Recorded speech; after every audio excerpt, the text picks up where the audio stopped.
Today I need you to embrace what comes hard. Today I need you to accept the challenge.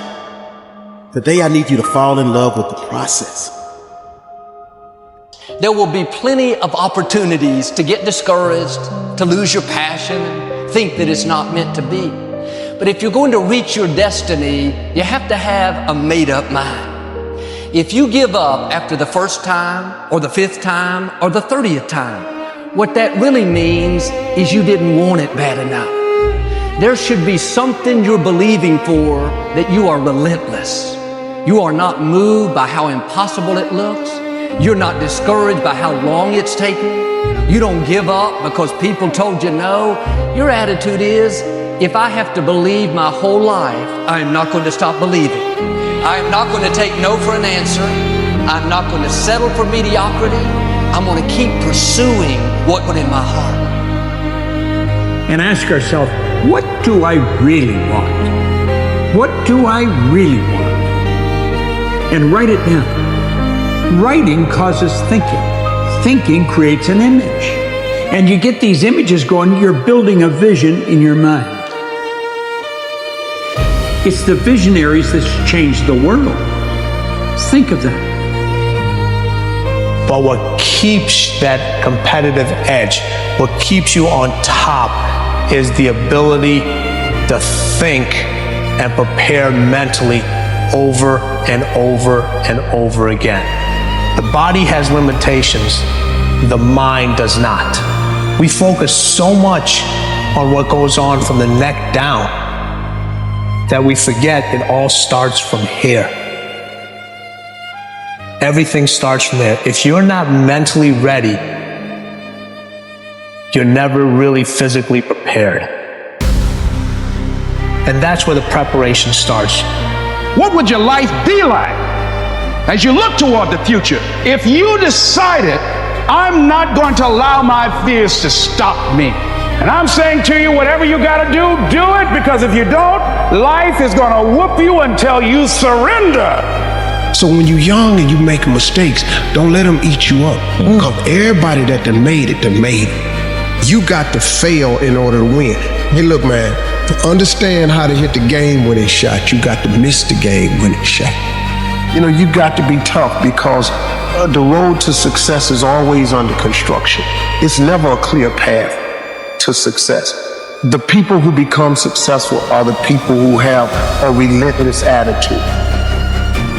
And you just got to hang in there through the bad breaks, because the bad breaks is coming, but they usually come right before the big break is about to happen. You get a series of bad breaks and it stumbles up a lot of people. My life and my success is to say to anyone, you can stumble, you can fall, you can get back up again.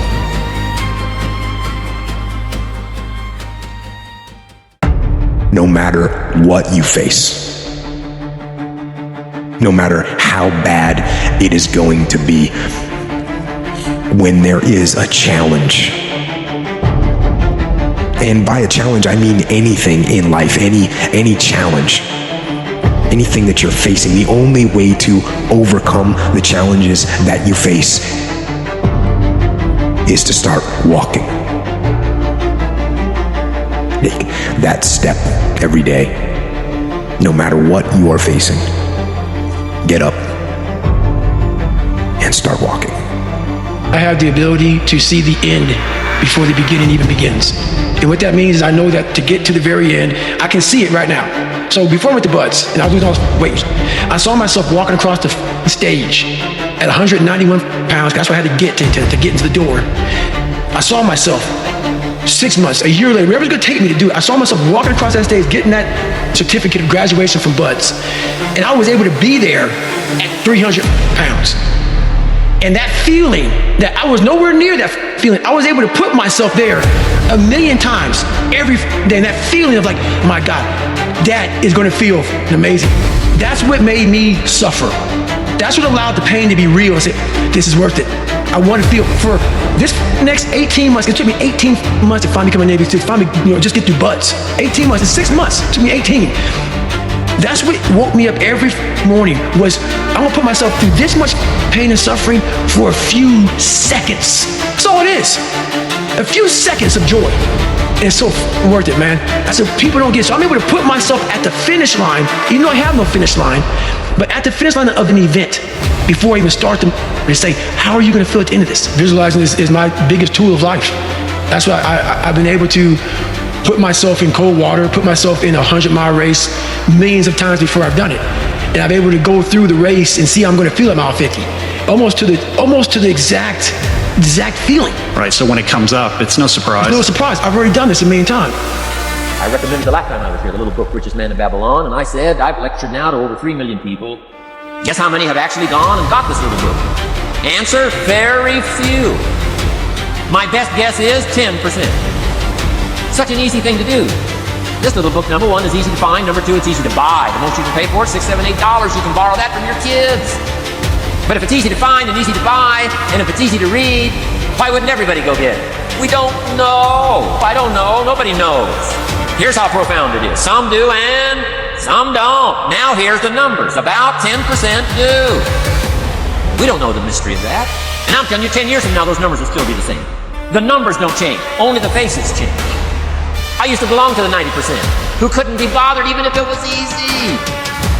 How many people have a library card? Answer, 3%. 97% couldn't be bothered.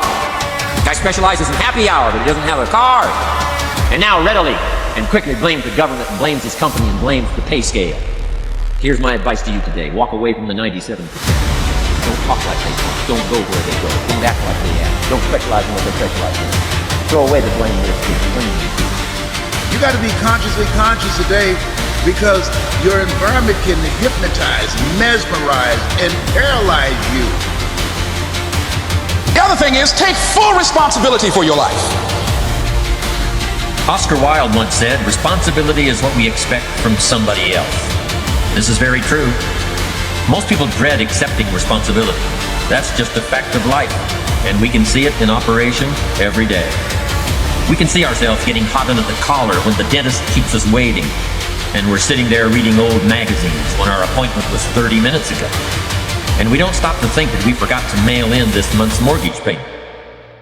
We can see ourselves growing angrier and angrier because a business contact is supposed to call at noon, and here it is almost 2 o'clock, and the phone still refuses to ring.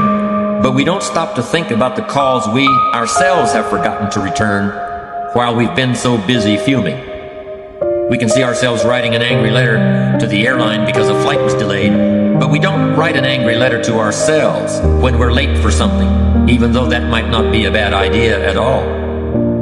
Yes, we can see avoidance of responsibility all the time in both our personal and professional lives. And here's something else we can see just as often. We can see that most people aren't as successful as they wish they were. Do you see there's a connection between these two very common phenomena? I certainly do, and by the end of this session, I hope you'll agree with me. I hope you'll understand that it's in your best interest to take responsibility for everything you do. But that's only the beginning. I'm also going to suggest that many times it's even best to accept responsibility for the mistakes of others, especially when you're in a managerial or leadership role. I can hear you saying, what? Accept responsibility for someone else's mess-ups?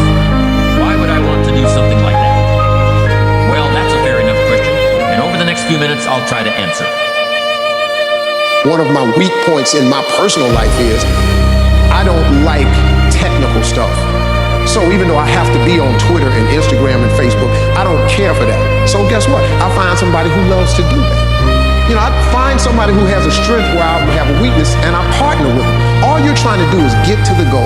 No one gets there by themselves. Everybody needs help. Now, when you know what you got going for you, be confident, not cocky. Managing your strengths, knowing what they are, and don't let nobody talk you out of it. And that gets you fight ready. If you get fight ready like that, you got to know you. Helps you develop your skills. All the while, you're developing your strength. You just got to keep developing the strength. Don't let anybody talk you up. At the same time, you must work on improving your weaknesses. So I've had to, in spite of myself, get on Instagram, get on Twitter, get on Facebook. I got to do the videos whether I want to or not because the world is moving to social media. If I had as many followers as Kim Kardashian, I probably wouldn't even have to do this TV show. During the years when professional basketball was just beginning to become really popular, Bill Russell played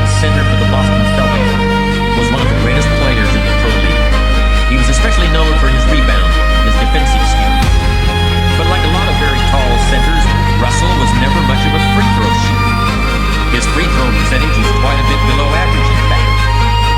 But this low percentage didn't really give a clear picture of Russell's ability as an athlete. And in one game, he gave a very convincing demonstration of this. It was the final game of the championship series between Boston and the Los Angeles Lakers.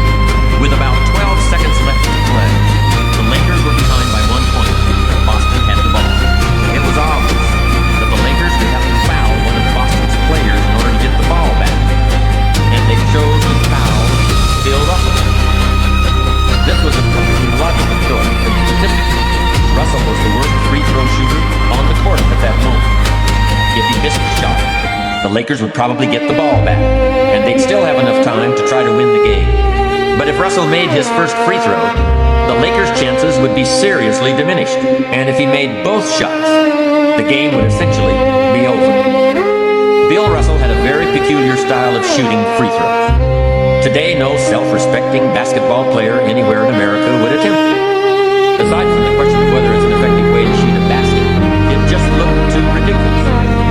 Whenever he had to shoot a free throw, the 6'11" Russell would start off holding the ball in both hands about waist high. Then he'd squat down, and as he straightened up, he'd let go of the ball. It looked like he was trying to throw a bucket of dirt over a wall. But regardless of how he looked, as soon as Bill Russell was fouled, he knew the Celtics were going to win the game. He was absolutely certain of it. Because in a situation like this, statistics and percentages mean nothing. There was a much more important factor at work, something that no one has found a way to express in numbers and decimal points. Simply put, Bill Russell was a player who wanted to take responsibility for the success or failure of his team. He wanted the weight on his shoulders in a situation like this. No possibility for excuses, no possibility of blaming anyone else if the game was lost, no second guessing. Bill Russell wanted the ball in his own hands and nobody else's. And like magic, even if he'd missed every free throw he'd ever shot in his life before this, he knew he was going to make this one. And that is exactly what happened. That is what virtually always happens when a man or woman accepts responsibility eagerly